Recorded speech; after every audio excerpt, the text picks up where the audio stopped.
Сәлеметсіздер ме? Менің каналыма қош келдіңіздер. Менің есімім Айгерім болады. Бүгін біз үй жағдайында үйдің қолының нанын пісіретін боламыз. Өте керемет әрі дәмді болып шығады және жұмсақ болып піседі. Осы рецептпен сіздер үйде нан пісіріп үйренсеңіздер болады. Достар, егер де менің каналым сіздерге қатты ұнап жатса, менің каналыма лайк, тіркеліп, қоңыраушаны басуды ұмытпаңыздар.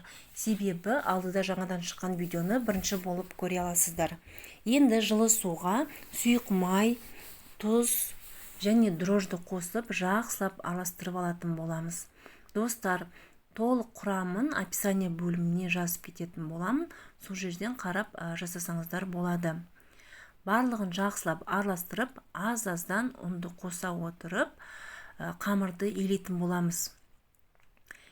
Ұнымызды қосып, жақсылап қамырды илейміз. Бірден көп ұн салып қойып, қамырларыңыз қатты болып қалмасын. Егер де көп ұн салып қойсаңыздар, кішкене су құйып, жұмсартып алсаңыздар болады. Қамырды илеген кезде өте қатты болмау керек, және өте жұмсақ болмау керек. Орташа етіп қамырды илеп шығамыз.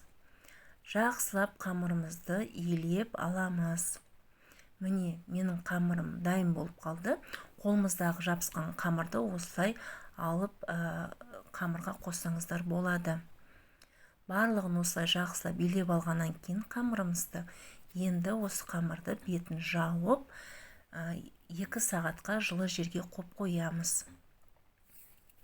Жылы жерде қойып қойғаннан кейін, міне 2 сағат өтті. Қамырымыз қандай әдемі болып көтерілді. Енді қамырды бөлетін боламыз. Ең алдымен мен духовканың листіне пергамент бумагасын төсеп алдым, және бөлек ыдысқа су құйып алдым. Қолымызды суға салып, қамырымызды қазір бөлетін боламыз. Ең алдымен жан-жақта қамырды жинап шығамыз біркелкі етіп. Жан-жағында жабысқан қамырды міндетті түрде жинап алыңыздар. Енді мен 3 бөлікке бөлдім. Сіздер 4 бөлікке бөлсеңіздер болады.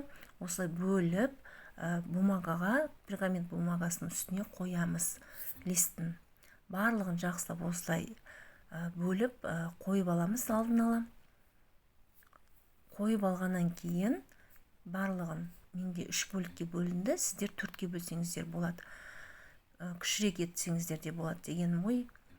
Өстіп бөліп алғаннан кейін, міне ыдысымызға листке салып, осылай бөліп, біраз демалдырып қоямыз. 10-15 минут.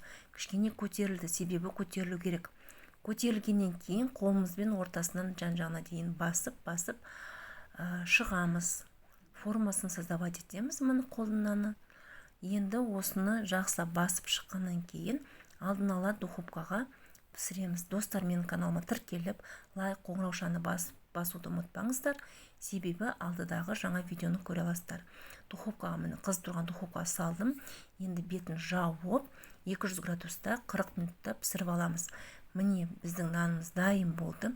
Өте керемет болып шықты. Сіздер де осылай үйде отырып нан сатып алмай жасап көрсеңіздер болады. Міндетті түрде. Дәмі өте жақсы, керемет болып шығады.